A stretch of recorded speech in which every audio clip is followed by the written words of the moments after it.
Yun na po yung pauwi natin mga katoto. May kasamang dalawang inakay.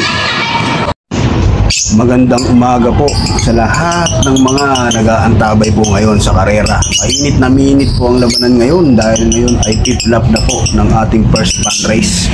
Na second lap naman ng ating second pan race.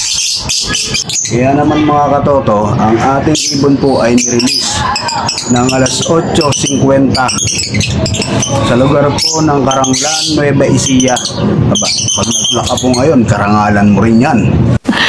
Sana all. Diba?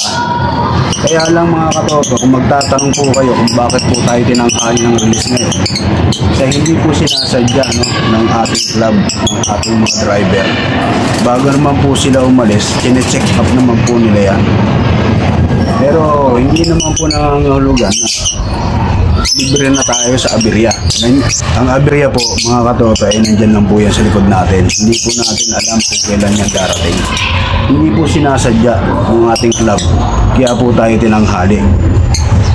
Gayun pa man mga katoto, na-release naman po yung ibon natin. Abang-abang na lang po tayo mga katoto. Excited na po ang lahat na makapag-clock. Bagamat tinanghali, tuloy pa rin po ang buhay. Tuloy pa rin po ang ating laban mga katoto. Mag-aantay na lang po tayo. Dahil sa tanghali na rin po yung release mga katoto, huwag po tayong umasa na magwawan tayo. Siyempre, pagod na po yan. Salpukan po yun ang salpukan sa loob ng legs eh. Yung lakas niya, nabawasan po yan ng 30%. Kaya magpalad na po yung magpapaklak ngayon ng 1-1. Higit kumulang sa 1-1, okay na po yung clock na yan. Pero ako mga katoto, sa 1,000 lang, meron na po tayo.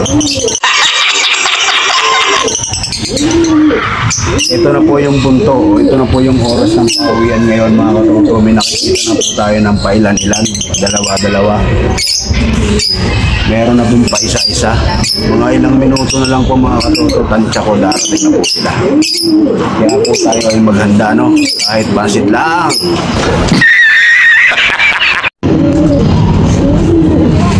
May pauwi na tayo mga katoto. Ay, pauwi na po tayo. Unang-una, buena mano. Yun na po yung pauwi natin mga katoto. May kasamang dalawang inakay.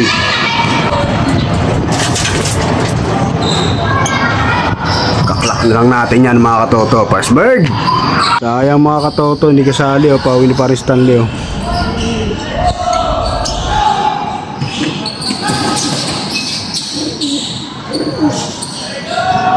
Susunod, kasali na yan. Bilis pa naman pumasok ko.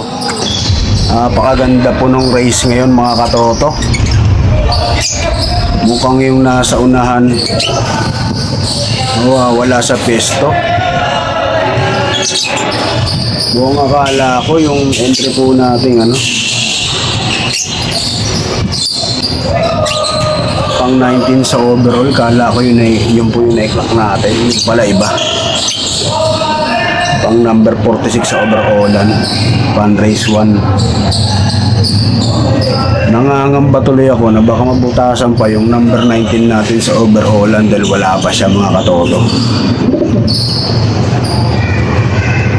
Mahirap po talaga pag ang bigay mo konti lang ang sobra, tapos tinanghali po ng release. Tsak yun, kakapusin talaga. Yun ang problema. Kaya lang, siyempre, doon tayo tataya sa sa Yamado. Bihira naman po kasi mag-release po ng tanghali. Kaya yung inaasahan po natin bilang po ng clock sa mas maagang oras, sumablay po tayo. Yan po yung kagandahan po ng laro sa larangan po ng Kalapate. Unexpected nga raw po, sabi nila sa English. Hindi mo masasabi kung ano po mangyayari sa karera bukas o sa karera ngayon, kasi hindi po natin hawak ang panahon. Kaya wala po nakakasiguro kahit na mahusay ka pong nag-iibon, kung hindi po siya makakaligtas sa tiyak na kapahamakan. yan po yung magiging problema. Sana lang umuwi kasi ano po yan siya eh. Naka young bird po. Pang derby pa po natin yan. Kaiyakan po yung pawian ngayon mga katoto. Uminit na yung panahon, bagamat maalinsangan. Siyempre sa gutom na rin po nung ibon. Tsaka yung init sa loob po ng cage. Dahil tinanghali, tukaan ng tukaan. Kasama po yan sa kanilang obstacle. Kaya po magbabago po yung kondisyon o yung timplada ng kanilang lakas. Yan po yung resulta ngayon. Inaantay po natin. Patibayan na lang daw po yan ng kondisyon at ng ibon. Dumating na po yung grisel natin mga katoto, ang mabigat. At sa tatlong pauwi po natin mga katoto, dalawa po ang hindi kasali. Swerte!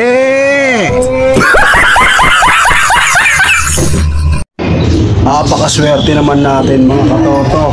Sa anim po nating iniload, tatlong training, tatlong entry. Ang nakabalik po sa atin ay tatlo lang din. 50% po ang nakabalik. Wala pa po yung tatlo. Dalawa pa namang young bird doon na pwede nating i-entry sa derby. Ang hirap mo magpauwi mga katoto. Higit po sa 1,000 pa ang hindi nakapag-clock. Hindi pa po kasali mga training doon mga katoto. Tansya ko lang na ipitan niya ng ulan sa pagitan ng location at ng pauwi. Kasi yung ibon mga katoto, nakainom na ng tubig. Nagulat ako at nagsalang po ako ng tubig sa kanila at hindi naman sila uminom. Paghipo ko, may laman na po yung kanilang tiyan. Sana nga lang at hindi po galing po sa abono ng mga tanim.